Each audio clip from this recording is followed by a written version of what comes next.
What's up, y'all? It's your girl Sakina, and I'm back with another review. This is my review for Ready to Love. This is season 7, episode I don't know, because I'm not in front of my TV. But as y'all can see, your girl is now on camera, and that is because I'm just trying to get these videos out to y'all. It's obviously Tuesday. Ready to Love usually comes out on Saturday, not Saturday, Sunday for me.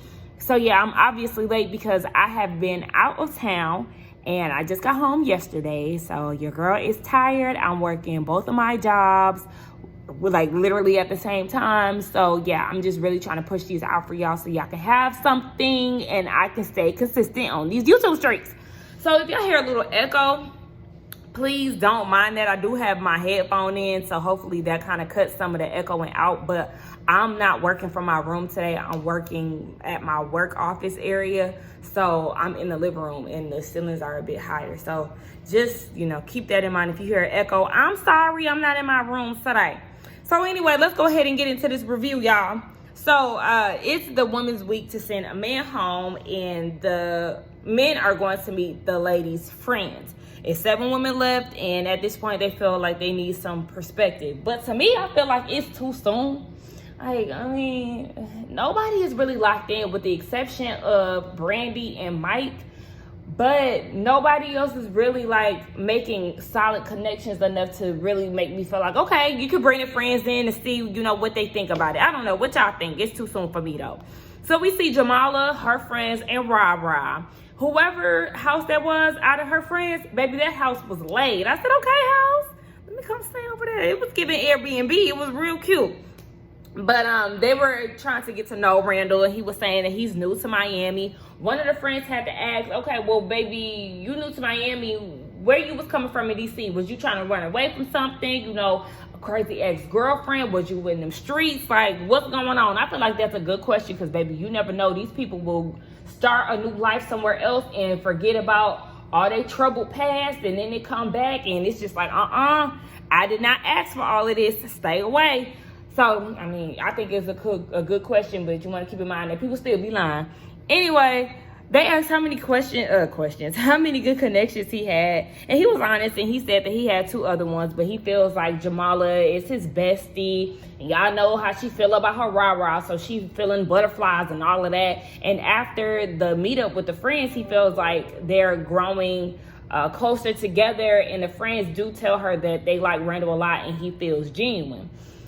It's like I see the connection between them, but I just feel like after she threw herself at him last episode with the olive juice situation, it was just way too much for me. So, shout out to them, but I just really don't know how I feel about them anymore because it was just too much, and I was really let down by her because I just felt like she was trying to do that because she knew that Kayla had got that kiss first. So, we see Katie and her friend and Swayze, they meet up. Ching is a cute girl. And one thing about Katie, I realize that she is very gorgeous with minimum makeup. Not saying that, she's ugly with it or anything like that. I just feel like with her, a less is more approach suits her better when it comes down to her hair, when it comes down to her makeup. Her natural features really bring out her beauty more than anything. Ching asked if Swayze was a serial app dater, and he was like, yeah, child, he is on them apps. Because he's single. And I get that, you on the apps, you single, you can do whatever you want. But I feel like within this process, maybe you should just put that on pause for a little bit until you get off of Ready to Love. I understand, really, it's slim pickings for both the men and the women this season. It's just not a good batch of people to try to put together. So I can understand why you want to keep that Tinder on standby. But yeah, keep it on standby. Don't keep it active. Just wait until, just wait a little bit before you start getting on it while you on a dating show. Hold on. The friend got to asking how he feels about Katie, and he was like, or what he likes about her.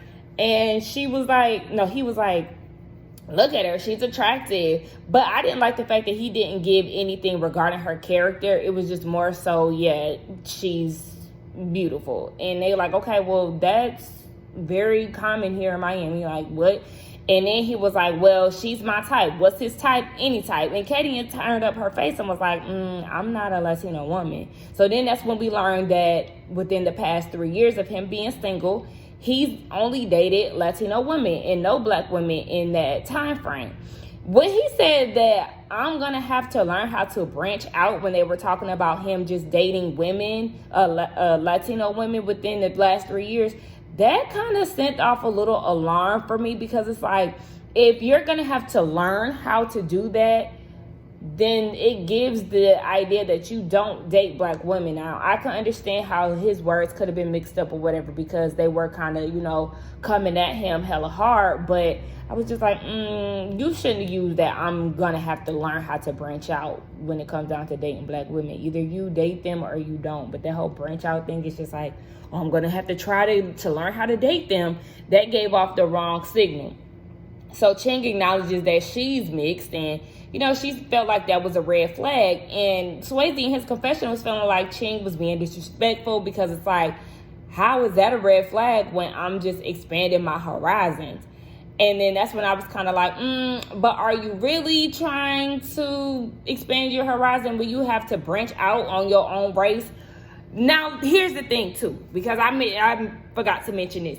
My feelings went from one side to the other watching this scene. I was like, I'm on one side, and then I had to hop back on the other side, because I was like, wait, this is way too much going on.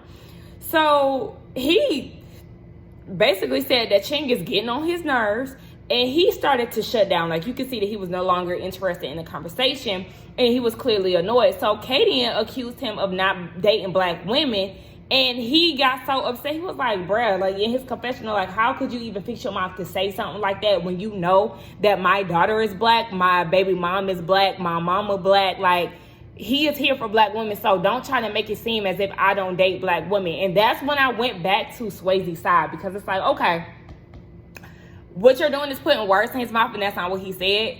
Granted, yes, it's not a good look that he's dedicated these 3 years to a specific type of woman. But, you just never know what that woman is. I mean, like, because, when it come down to Latin women, they could be Afro-Latino, whatever. It is still weird, granted, yes, that he is giving 3 years of his single life to one particular group of women when he's saying that he doesn't have a type. He likes all women. You like all women, but you're also pinpointing or cherry picking for this particular type of woman. So that is not a good look.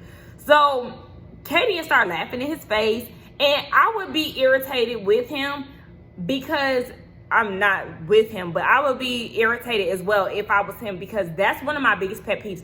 Don't laugh when I ain't saying shit funny.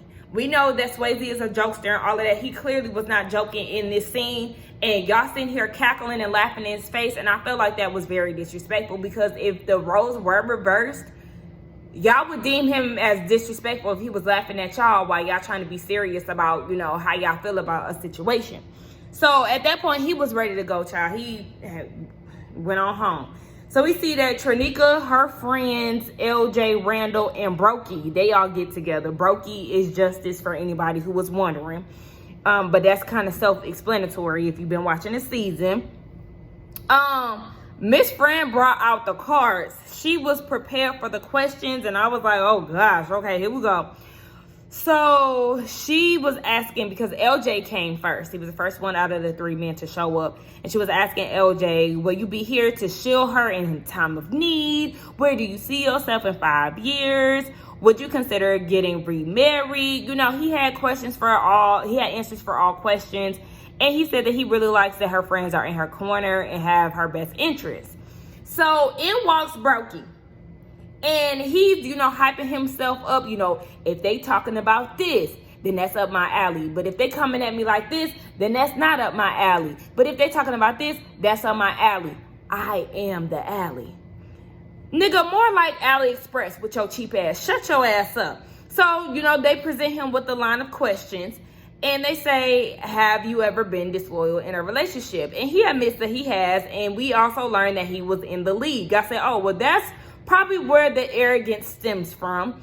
And then they asked him, where did he see himself in 5 years? And he said, I don't. They look at him like, huh? He said, yeah, I don't. I let God work that out for me. I was like, so you have no goals, no visual of where you would like to be. You just walking into oblivion. Okay, now technically we all are walking into oblivion because we don't know, what the future holds for us. But it's like, dang, you should be a man with a plan. You the king, right? You supposed to be on your throne and all this other shit that you were saying, but you don't even have a plan for your family, for your life, nothing. We know that nothing is guaranteed, but you don't want to try to visualize this great life that you want to have for yourself and see where you want to be in 5 years. You just gonna give it to God, huh? Okay, now. The doctor asked, so what would you like to see? He said, whatever you like, when it comes down to God. Then he tried to hit them with a Bible verse. He said Jeremiah 29:11. And then they were still looking at him confused. And he thought that in his confession, he was saying he thought that the girls had a really good vibe with him. The whole situation was dope and all of that.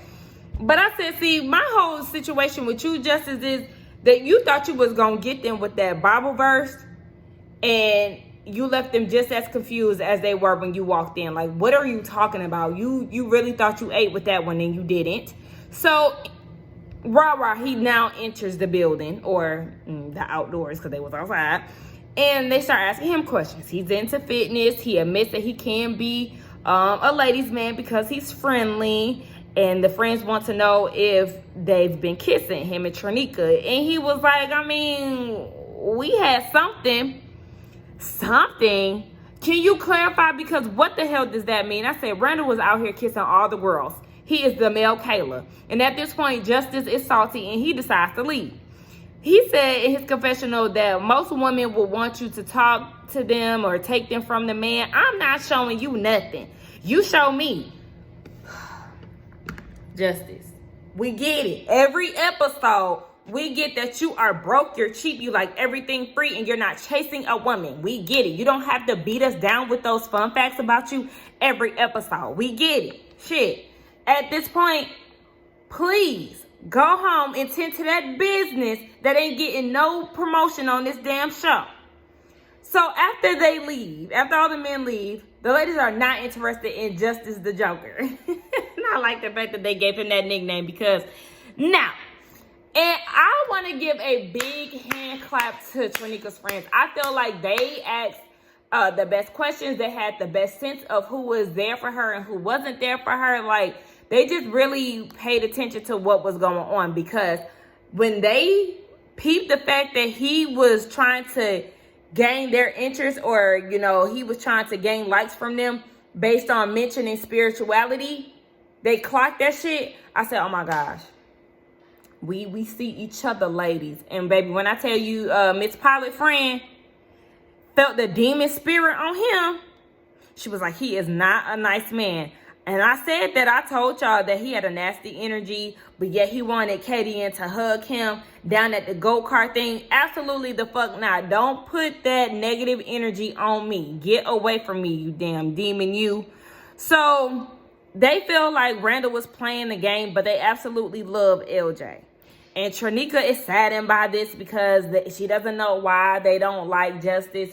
Girl, Trinika, you're annoying, okay? You and your wig, y'all can please, and your arm brace, all y'all can get the fuck on, because at this point, you just as oblivious as Justice is. Next day is Sharice, her friend, and Samson. They start asking, it's only one friend in this situation, but the friends start asking what his expectations are, and he said that he's ready to get married because of his age. And then when he leaves, like this scene was very short. When he leaves, he says in his confessional that he could see her friend attending their wedding. Samson, get out of here with that fake shit, because you do not see yourself marrying Sharice. Y'all's connection is not that explosive for anybody to be expecting wedding bells from you two anytime soon.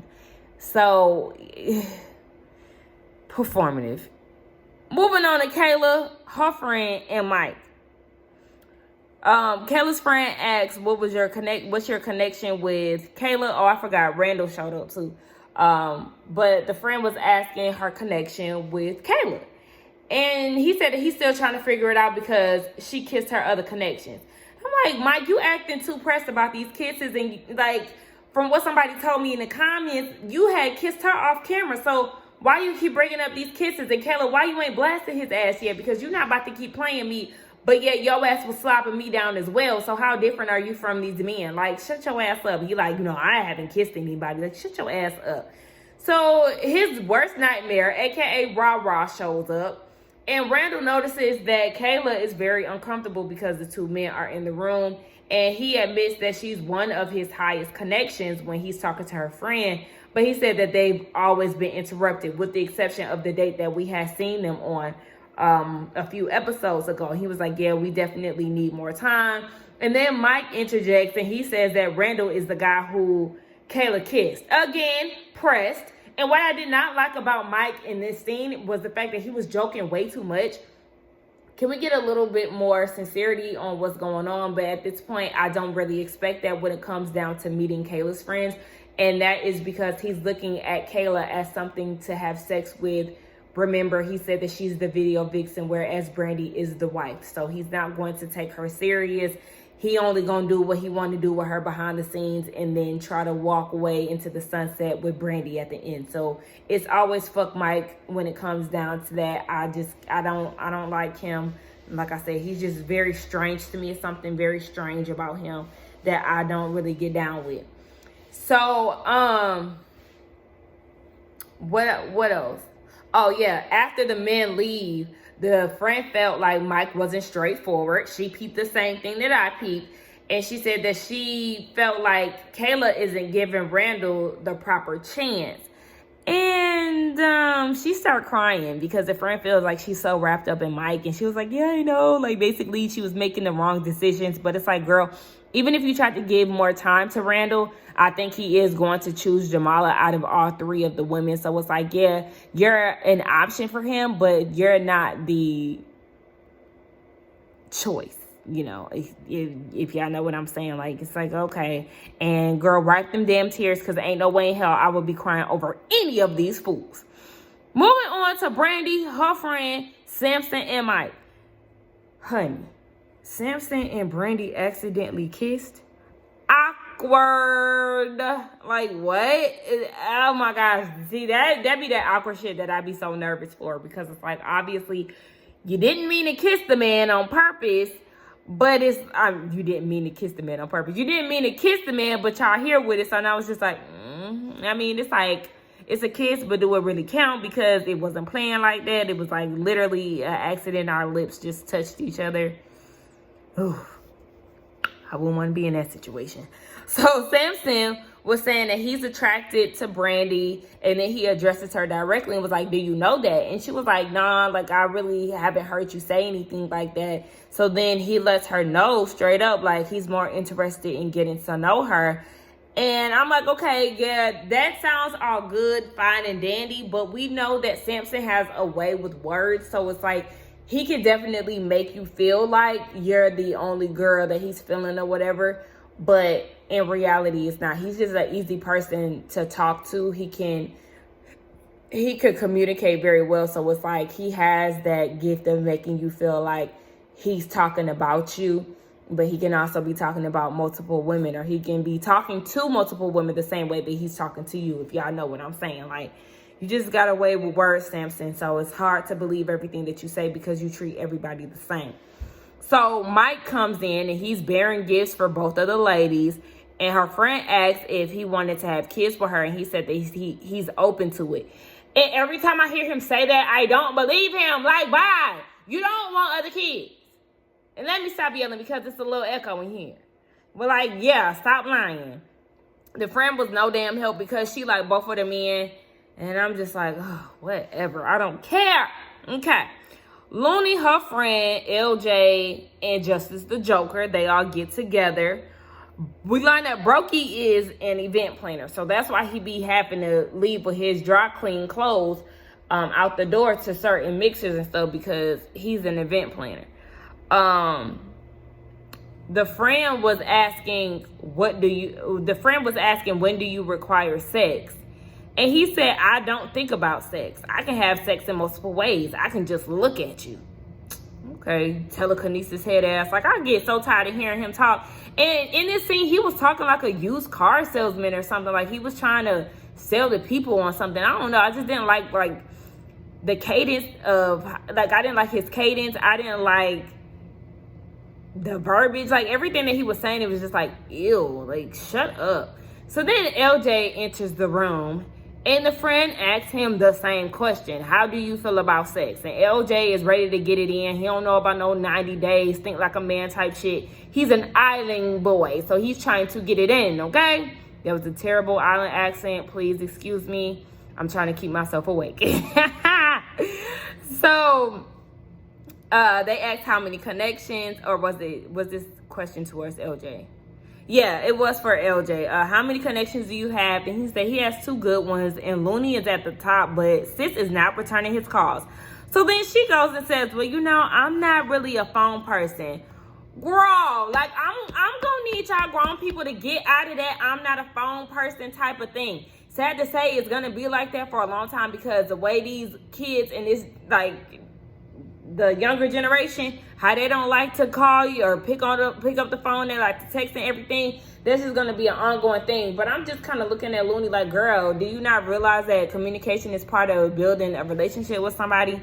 You're going to have to talk to them in order to make a connection. I'm sure you're picking up the phone for broke-ass Justice. But okay. So LJ thinks that Justice has the upper hand, but he's hoping that he's still in there. So the 2 men leave, and the friend said that she likes Justice and feels like Looney will intimidate LJ. But I'm like, girl, your questions sucked ass. The only questions you really asked was based around sex. And it's like, girl, that's because you ain't looking at them as people. You didn't ask anything about their characteristics from what we seen. You was just worried about dick. Like, girl, shut up. Her friend asked the worst questions out of all of the friends that we seen in this episode. She really annoyed me to no end. Is that the friend who had the box braid bob from the 90s? I can't remember, but Miss Ma'am really pissed me off, and I was over her. Like, girl, why is you asking LJ what he think about sex right before he can even get a damn appetizer, a complimentary drink of water, order a damn cocktail? You asking him about sex. Girl, shut up. Ooh, that really irritated me. So we get down to the ladies' lounge, and they go over their dates, and Trinika tells them about the friends smelling dog shit coming off of Justice from a mile away. Kayla concurs, and Looney is feeling some type of way because she feel like they doing too much just because Justice don't want them. Newsflash, boo, he don't want you either. He's just playing the damn game. So, girl, please. Looney, enough. So Kadian says that Ching and Swayze were combative, but she didn't want to speak on it. She didn't want to speak on her red flags until she actually speaks to Swayze. So, you know, they're like, well, what's the red flag? She didn't want to talk about it, but Sharice chimes in, and she was like, yeah, I spoke to Swayze. He called me after y'all date. He was very upset because you know that his mother, the mother of his children, or child, he has one child, the mother of his child, and his daughter are both black. So it's like, girl, stop playing. Like, you already know what's up. So that man was, like, clearly upset because you sit here playing and trying to put on in front of your friend. So I'm like, my, how them tables have turned. Because, remember, Kadian has something to say about what happened between Sharice and Zoe. And now Sharice has something to say when it comes down to Kadian and Swayze. Like, the only difference is this time, Sharice isn't giving me pick-me energy like Kadian did because she was trying to cape for Zoe when she was loud and wrong. And that damn ombre wig that she had on, I need her to burn that, because how are you in the beauty industry and thinking that that was acceptable? Huh? I don't understand it. That wig was fucking atrocious. So they start talking about who they're not interested in. Looney does not like Swayze. Sharice doesn't like Mike. She mentioned that she even talks to Justice. And Tommy was shocked. And Kadian was like, yeah, the only reason why she's talking to Justice is because of Tommy, I'm sure. And Tommy was like, yeah, I did tell him to call. So it's like, yeah, that's the only reason why he's branching out is because you telling him to do that. He's not doing it because he's really interested in these women. And Brandy knows what's up when it comes down to Justice, too. She was like, yeah, no, he wants the women to pursue him. Baby, you chase me because I'm the prize. Exactly. Period, Brandy. Brandy don't like LJ, and Jamala doesn't like LJ either. And I was like, what the fuck? What's LJ? Okay. So we get down to the bottom two. We see that Looney is with LJ, and she was like, the women think that you're more on the friend side, and she's feeling the same way. But I'm like, well, you ain't trying to see if it can go further because you ain't answering the damn phone. Hold on. So he got safe, right? LJ is in it to win yet again for another week. We see Kayla and Justice, and he said that Kayla could have called because he's not into chasing. And he said that, what? The thinks a woman should position. I don't know what the hell I wrote. But basically, he thinks that a woman should position herself for a man so she could be chose. So he could choose her. And I'm like, first of all, you had a problem with Katie and calling you or wanting to talk to you at a certain amount of time or whatever. So, like, obviously, she was trying to put herself in a position and you still wasn't trying to chase her or choose her, whatever the hell you was talking about. Second, you want a woman to put herself in a position to get chose, but you don't approach them. So how does that work? Huh? Justice, can you explain this? I'm giving this damn review way too much energy. It really didn't require 30 minutes of any time. I could really chop this shit down. But anyway, they sent his bitch ass home, and he said that he can observe BS, and he thinks that a lot of the women are projecting. But at the end of the day, baby, you are trash. You are wasting your time here. Your attitude stinks. Like, I just can't. What? What? I don't understand. I'm sorry. I just seen something. Anyway, that was the end of the review, y'all. Next week, I need Katie to go on home because she getting on my nerves. This season sucks. Who else? Yeah, I want Katie to go home first, and then I guess Sharice can go next. Kayla, sis, you know, I was feeling you, but you can go home too. Next, for the men, I want Mike to go home. Because why the hell do they keep putting, they only saving Mike because of Brandy. Okay. But then, like, why does LJ keep getting down at the bottom? Like, y'all really stuck at choosing, because I really feel like LJ is a better selection out of all the men. I mean, granted, that preview we seen, child, his ex said that they had sex last month or whatever. It sounded like last month they were still in the damn process. So who knows? I don't know. But I don't care. Don't forget to like, comment, and subscribe to my channel, and I will see y'all in the next one. Bye.